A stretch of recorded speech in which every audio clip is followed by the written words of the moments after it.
like, where were you when the Nani news broke? How did you feel? You know, what was your first thought? You know, what was your experience of it from your side? Yeah. Do you know what? Obviously, it's been interesting because everything's been happening over the last week. We had the first bid go in. That was its own meltdown. Then obviously, the personal terms was already done before that. So there's been like mini stages of meltdown. But when the actual here we go broke, I was actually on Twitter just waiting for it because I had my video in the draft waiting to go. I'd already recorded.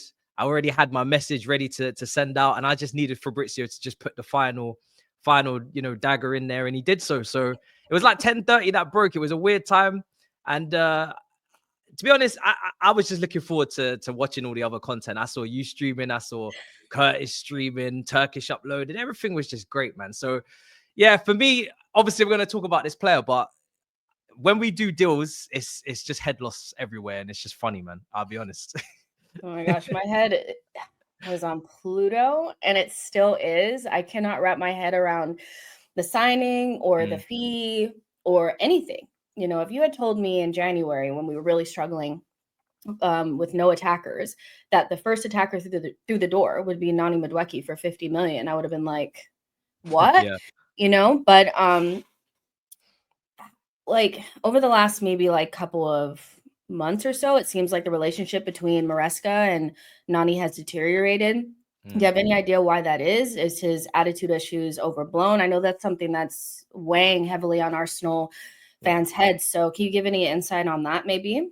I mean, him and Jackson, I guess together, they had that issue against Everton where they wanted the penalty off of Palmer. And that was that was quite a public display of immaturity from the both of them. And, you know, I tried to say to Chelsea fans, we've had it before with Drogba and Ballack, you know, and Drogba and Lampard as well on the final day against Wigan for a penalty for the title. He wanted the golden boot. So it's not out of the question that players bicker and argue on a pitch. I don't have a problem with that, but they obviously dragged it on far too long and they're to be pushed to the side.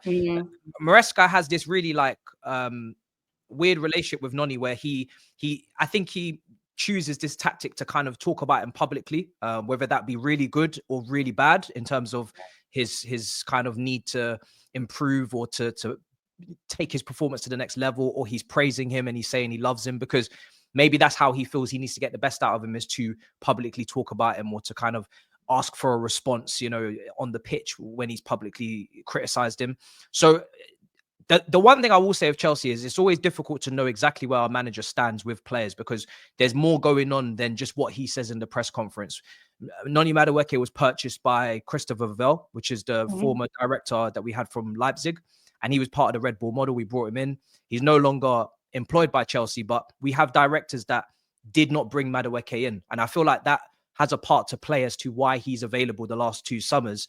Not only is there a profit margin to be made on a 29 million purchase from PSV, but also because they didn't purchase him, they maybe didn't want him. And they don't have a connection to him like that. Yeah, and they don't feel responsible for him. So I feel like this was kind of orchestrated a little bit over the last couple of seasons. And now Arsenal have just been the team to kind of take him away. It was Newcastle linked before. So there's so many moving pieces behind the scenes. I don't think it was all down to the manager or the players' performances or anything. His performances didn't stand out as anything different to Neto or Sancho last season. They were all pretty much underwhelming, to be honest. So yeah, no, I feel like watching Chelsea, I think it's pretty clear that maybe the winger position is where there needed to be some improvement. I feel like it's all kind of like the same. You see Neto and you see Nani and you see, you know, Mudryk when he did play, and it was like, okay, there's no real difference there. So, you know, it's just kind of all the same. Did you think that maybe towards the end, his performances tailed off a little bit? Was he better when he first came in and then it tailed off? Or was it just kind of consistently maybe average-ish? What's your feeling on Nani in that way? I mean, when he first came in, I remember the first few months, I think he came in with a knock as well. I'm not too sure, but his dribbling always stood out. I think even at the Emirates in that 3-1 defeat, I think he scored, but his dribbling was definitely clearly like his best attribute. And it still is today. He has improved, like at Chelsea. Hasn't been maybe the improvement we all wanted in terms of leaps and bounds, but he tracks back. I remember the game away at West Ham where he let Emerson run off him at the back post at Olympic Stadium. That doesn't really happen anymore. He's much more locked in. So he works harder off the ball in the press. That's something you're going to get. I think he has worked on a few things like his shooting on his right foot. Little glimpses of it at times. I think it was against Luton. He may have got one. I may have got that opposition there wrong, but he has had a couple of right-footed shots off the left-hand side. He's a little bit unpredictable at times where he was showing, okay, I will come in on my inside on my right foot. I will go on the outside on my left. So he's trying to show different, different parts of his game to try and force his way into this team. Yeah. And his dribbling and his shooting, these are all things that, yeah, he still needs to improve his shooting, but at least he was trying to take the shots and he was crashing the box a little bit, getting a couple of tap-ins.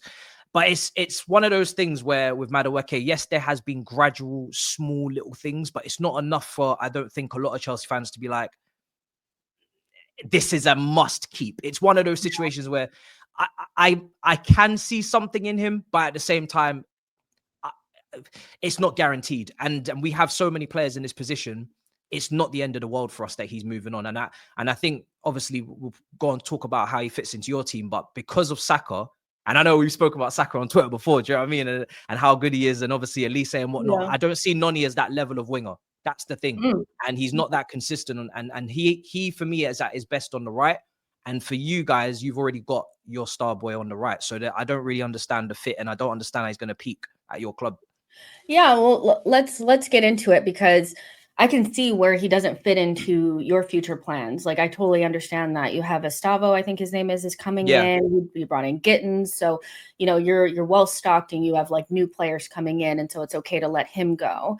But from an Arsenal perspective, I think people have spoken about, from especially like rivals, you need a striker and then you need more quality in forward areas.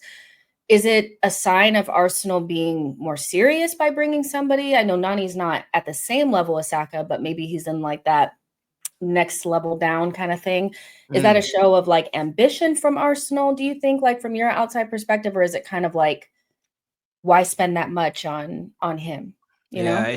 It really depends on what else you do, because I feel like, obviously, this is an England international. He's made his England debut. He's asserted himself to a degree. Like, we now know of him, but he's not had that breakout season where you're like, wow, this guy's gone to the next level. He's coming in to make Arsenal stronger. It's the position that you guys are in as well. It's all relative to the point that you're going for a title. You're looking for players that are going to finish off the job for this project and this phase and whatever. You don't really have time to necessarily be developing someone for 50 million who's not at the finished article. I think if you guys get, and I don't think this will happen, but if you got a Rodrigo on the left, or, you already had Gyökeres, if things were done in a different order and Madueke was right at the end of the window to just give Saka a backup, then I don't think there'd be a massive, massive issue. I think it's also outside of just Madueke, it's the fact that you're giving more money to Chelsea. You guys don't want to be giving 52 million to Chelsea when you could have, you could have gone and got someone else that could have been a squad. Everybody knows Saka needs a backup. Saka's had injury last season. He's been running to the ground by Arteta. You need to be able to take him out away at Bolton in a Carabao Cup game. You don't want him to just keep playing every game. But at the same time, you don't want to be giving money to us, which you've been doing a lot in the last 10 years. And then we go and take that money and use it better. So I think it's the fact that it's Chelsea. I think it's the fact that he's expensive. And I think it's the fact that you don't know necessarily what comes after this in terms of the other positions. Maybe Gyökeres is going to already be done. So there's a lot of factors. Definitely. That's